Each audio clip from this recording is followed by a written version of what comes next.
Hello guys, good morning, welcome back to our new blog. তো অনেক দিন পরে আমি একটা ব্লগ স্টার্ট করছি। আর আজকে ফাইনালি আমি যাচ্ছি দিদিকে বনগাঁতে আনতে, কারণ দিদিরা বনগাঁতে আসবে।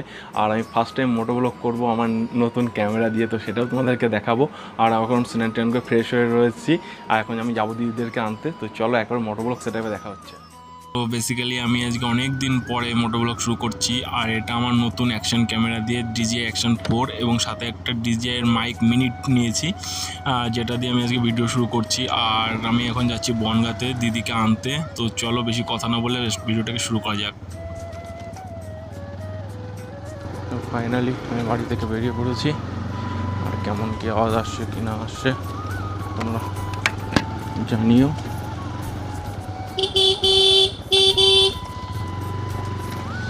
দিদিকে এইমাত্র ফোন করলাম, দিদি বললো বনগাঁতে দাঁড়িয়ে আছে। তো আমাকে তাড়াতাড়ি যেতে হবে, কারণ আমাদের এখান থেকে বনগাঁতে যেতে অ্যাপ্রক্স 20 মিনিট মতো টাইম লাগে।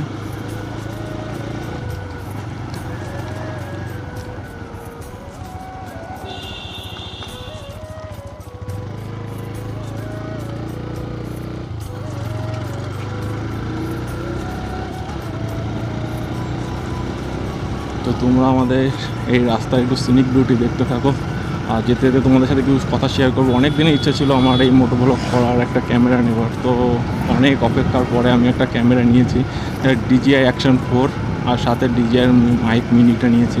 কেমন কি আওয়াজ আসছে কি আসছে আমি জানি না, এটা যেহেতু টেস্টিং ভিডিও হতে পারে। এবার আমি যদি মনে করি আমার ভিডিওটা ঠিকঠাক হয়েছে তাহলে ভিডিওটা ছাড়বো, আর নয়তো হয়তো ছাড়াই হবে না, জাস্ট চেকই করা হবে। তো কেমন কি অ্যাঙ্গেল আসছে কি না আসছে আমি অতটা জানি না। তো চলো এইভাবে করতে থাকি, যেটুকু যা আসবে তোমাদের সাথে বলবো।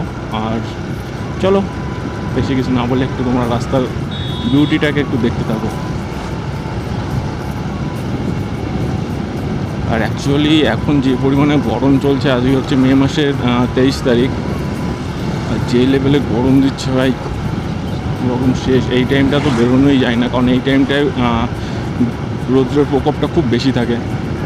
আর আমাদের যা রাস্তার যা অবস্থা কন্ডিশন, মাঝে তাও ঠিক করার পরে এখন তবু কিছুটা একটু বাইকটা চালানো যায়। নয় আমাদের বাড়ি থেকে বনগাঁ যেতে মোটামুটি 15 মিনিট লাগে, কিছুদিন আগে পর্যন্ত 30 মিনিট পর্যন্ত লাগছিল।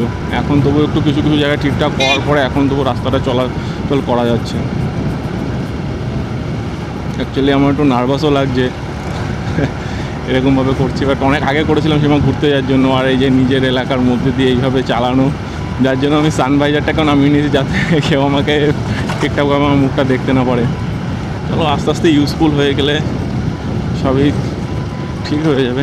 একটু তো নার্ভাস লাগবেই, নার্ভাস বলতে একটু লজ্জা লজ্জা লাগছে।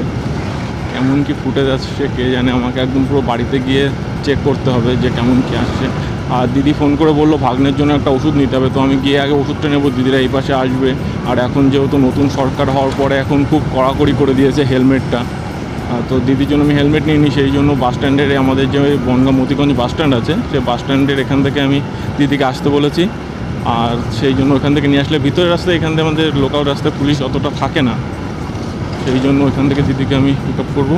আর তার আগে আমি গিয়ে তো বললাম যে একটা ওষুধ নিতে হবে ভাগ্নের জন্য। দিদি আমাকে অলরেডি ছবি পাঠিয়ে দিয়েছে, ওটা গিয়ে আমি ডাক্তারকে দেখাবো এবং সেটা নিতে হবে আমাকে।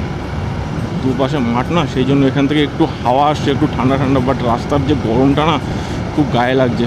আর যেহেতু আমি স্নান টান করে এসেছি এখন, এই তোমরা এই দুই পাশে যে গাছগুলো দেখছো, যে গাছগুলো মারা গেছে, যখন এই গাছগুলো জীবিত ছিল তখন এই জায়গাটা এতটা ঠান্ডা থাকতো ওয়েদারটা, এবং রাস্তাটাকে পুরো ছায়া দিয়ে রাখতো। এখন জানি না কী কারণে গাছগুলো মরে গেছে, হঠাৎই আশেপাশে দুপাশের গাছগুলোই আস্তে আস্তে মরে গেল। এই রাস্তাটা পুরো একদম গ্রিনারি হয়ে থাকতো যখন গাছগুলো ছিল।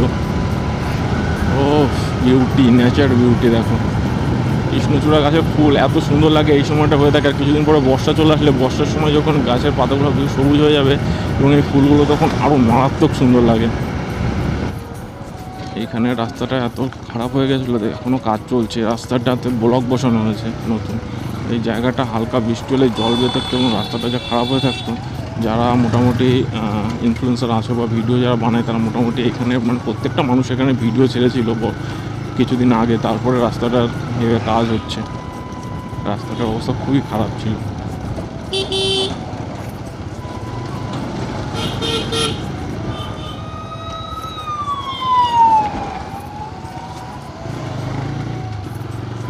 অনেক দিন ধরে ইচ্ছা হচ্ছে যে আমি একটু কোথাও ঘুরতে যাবো, যাও ওয়েদার এরকম গরম, কিন্তু কী বলো তো কাজের চাপের জন্য আর যাওয়া হয় না সেরকমভাবে। এখন ছুটিও তো থাকে না, আর যেইটুকু ছুটি থাকে সেইটুকু ফ্যামিলিকেই টাইম দিই।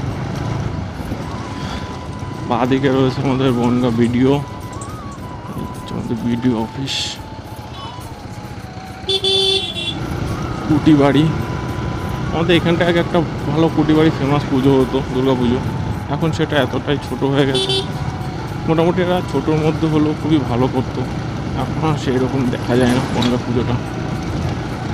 আমি জানি মতিগঞ্জে একটা অ্যাপেলো ফার্মেসি আছে, আমি অ্যাপেলো ফার্মেসিতে গিয়ে একবার চেক করবো যে ওষুধটা আছে কিনা, মেডিসিনটা।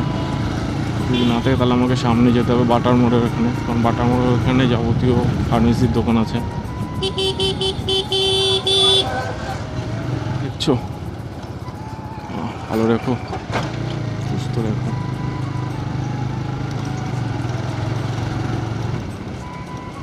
মতিগঞ্জে চলে এসেছি, দিদিকে বলেছি এইখানে এসে থাকতে, এখন হয়তো দিদি আসেনি। দিদি আমাকে যখন কল করেছিল তখন বললো যে 1 নম্বর রেলগেটের ওখানে বাসে মানে জ্যামে আটকে আছে, গেট পড়েছে।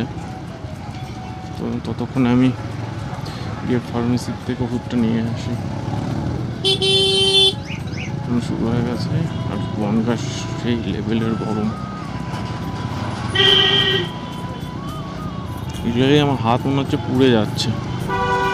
এখন বাজে সকাল 10:37, এই লেভেলের গরম ফেস করতে হচ্ছে।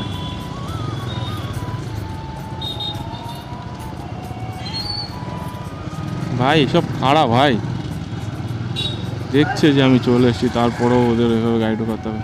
এই দেখি এখানে আছে কিনা।